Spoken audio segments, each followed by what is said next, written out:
Assalamu alaikum. I hope you all are fine and doing good. Welcome to new lecture. Here we will find the value of unknown in quadratic equation. Here arises many cases. ठीक है, अब हम ऐसे करते हैं, उन cases को ना वन बाय वन डिस्कस कर लेते हैं कि आपको किस तरह के केसेस गिवन हो सकते हैं. ऐसा भी पॉसिबल है कि कंडीशन जो गिवन हो ना उसमें गिवन हो कि sum of roots is equal to multiple of product of root. ठीक है, मीन्स ये फर्स्ट कंडीशन है. सेकंड कंडीशन आपको ये गिवन हो सकती है कि sum of squares of roots is equal to given number. ठीक है, मीन्स ये आपके पास है सेकेंड कंडीशन. अब आपने यहाँ पे थर्ड कंडीशन देखनी है ना, तो मतलब यहाँ पे थर्ड केस भी है एंड थर्ड केस ये है two roots differ by a number. ठीक है, और वो नंबर कोई भी आपको गिवन हो सकता है, इस वजह से यहाँ पे ना हम गिवन नंबर लिख देते हैं. ठीक है, अच्छा, इसके बाद हमें मजीद एक केस भी गिवन हो सकता है और वो कुछ इस तरह से होगा, रूट्स सेटिस्फाइज गिवन रिलेशन. ठीक है, आपको कोई भी रिलेशन गिवन हो सकता है रूट्स जिसको सेटिस्फाई कर रहे हो. ठीक है, अच्छा, इसके बाद आप मजीद अगर देखें तो ऐसा भी पॉसिबल है आपको यहाँ पे गिवन हो कि both sum and product of root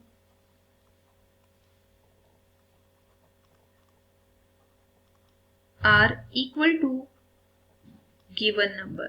ठीक है, देखिए अब हियर अराइजेस 5 केसेस और उन 5 केसेस को बेसिकली हमने यहाँ पे डिस्कस करना है कि वो क्या क्या गिवन हो सकते हैं. तो पहला केस ये गिवन हो सकता है कि sum of roots multiple of roots में सम ऑफ रूट्स जो है multiple of product of root के इक्वल होंगे. ठीक है, it means s is equal to any multiple यहाँ पे लिख के आगे प्रोडक्ट के इक्वल होगा. ठीक है, और ऐसा भी पॉसिबल है कि सम ऑफ रूट्स और प्रोडक्ट ऑफ रूट्स किसी गिवन नंबर के इक्वल हों. ठीक है, और ऐसा भी पॉसिबल है कि दोनों रूट्स किसी नंबर को डिफर कर रहे हों. ठीक है, और इसी तरह रूट्स सेटिस्फाइज गिवन रिलेशन और sum and product of roots are equal to given number. ठीक है, अब देखिए अगर ये कंडीशंस होल्ड कर रही है ना, तो हम देखते हैं कि कैसे एप्लीकेबल है कि हम कोई क्वेश्चन लें और उस क्वेश्चन में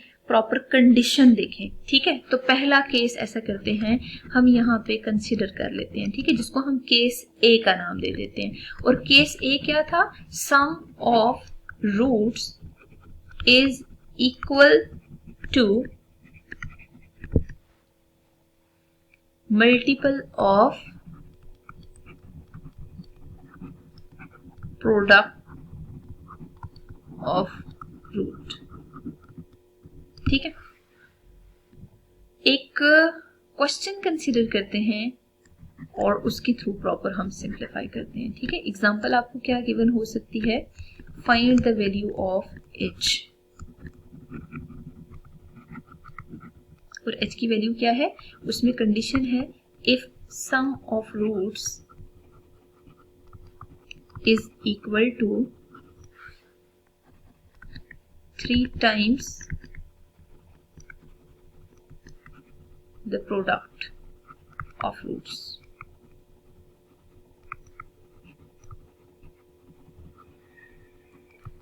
और जो इक्वेशन है वो भी हमेशा क्वेश्चन में गिवन होगी. ठीक है, जिसमें अननोन की वैल्यू आपने फाइंड आउट करनी है.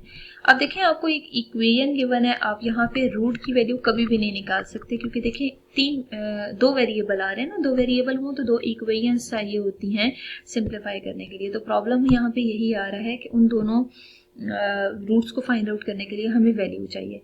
आपने सबसे पहला काम क्या करना है कि यहाँ पे जो दो रूट्स अपीयर हो रहे हैं, ठीक है, जैसे 3x square plus 9 minus 3h into 6h into x plus 5h equal to 0. हमने सबसे पहले इस इक्वेशन में ना सम निकाल लेना है, ठीक है। जरा सम फाइंड आउट करते हैं। सम किसके इक्वल होता है? सम ऑफ रूट्स में हमें दोनों रूट्स को एड अप करना है, ठीक है। तो यहाँ पे ना लेट कर लेते हैं कि इन रूट्स को लिखने से पहले हमें उन रूट्स को लेट भी करना है ना। तो लेट ऐसा करते हैं कि लेट कर लेते हैं alpha beta. Let alpha and beta are roots of given equation, ठीक है। अगर अज्यूम कर रहे हैं ना कि ये गिवन इक्वेशन के रूट्स हैं, तो फिर कंफर्म है कि जब हम सम ऑफ रूट्स लिख रहे हैं उसमें आपने इन दोनों के रूट्स को अल्फा प्लस बीटा लिखना है, जो कि माइनस बी बाई ए के इक्वल है। अगर आप क्वेश्चन से देखते हैं तो b की वैल्यू में यहाँ पे 9 माइनस 6h है और a की वैल्यू में 3 गिवन है। इसको जरा सिंप्लीफाई कर लें, माइनस 3 प्लस 2h आ जाएगा, ठीक है। अब हमने क्या करना है? प्रोडक्ट ऑफ रूट निकालना है, ठीक है। तो प्रोडक्ट ऑफ रूट्स किसके इक्वल होंगे? प्रोडक्ट यहाँ पे अगर आप देखें तो अल्फा इंटू बीटा के इक्वल है, ठीक है। तो अल्फा इंटू बीटा में आप जब वैल्यूज पुट करेंगे तो c बाई ए आएगा। c की वैल्यू 5h की इक्वल है और a की वैल्यू यहाँ पे 3 की इक्वल है। इसका मतलब है 5h बाई 3 आ रहा है, ठीक है। क्वेश्चन में आपको यहाँ पे ना कुछ इस तरह से गिवन है कि sum of the root is 3 times the product of root. आप देख सकते हैं कि इस कंडीशन को अगर देखें ना तो हम यहाँ लिख सकते हैं बाय गिवन कंडीशन। जो कंडीशन गिवन है उसी के अकॉर्डिंग यहाँ पे हम देख सकते हैं कि जो सम ऑफ रूट्स हैं वो 3 टाइम्स प्रोडक्ट ऑफ रूट्स के इक्वल है, ठीक है। तो 3 टाइम्स प्रोडक्ट ऑफ रूट का मतलब ये है कि आपने 3 को प्रोडक्ट ऑफ रूट से मल्टीप्लाई कर देना है, ठीक है। तो यहाँ पे देखिए मैंने मल्टीप्लाई किया और जरा सम की वैल्यू यहाँ पुट करें। प्रीवियस देखिए आपने सम की वैल्यू माइनस 3 प्लस 2h निकाली है, ठीक है। और प्रोडक्ट की वैल्यू 5h डिवाइडेड बाई 3 निकाली है। आप इनको क्रॉस मल्टीप्लाई करें, मीन्स यहाँ से 3 कैंसिल हो रहे हैं डायरेक्ट ही, और माइनस 3 प्लस 2h और यहाँ पे 5h बाई 5h ही आ रहा है, ठीक है। अब आप क्या करें? आइसोलेट करें यहाँ पे वेरिएबल्स को और कॉन्स्टेंट्स को अलग करें।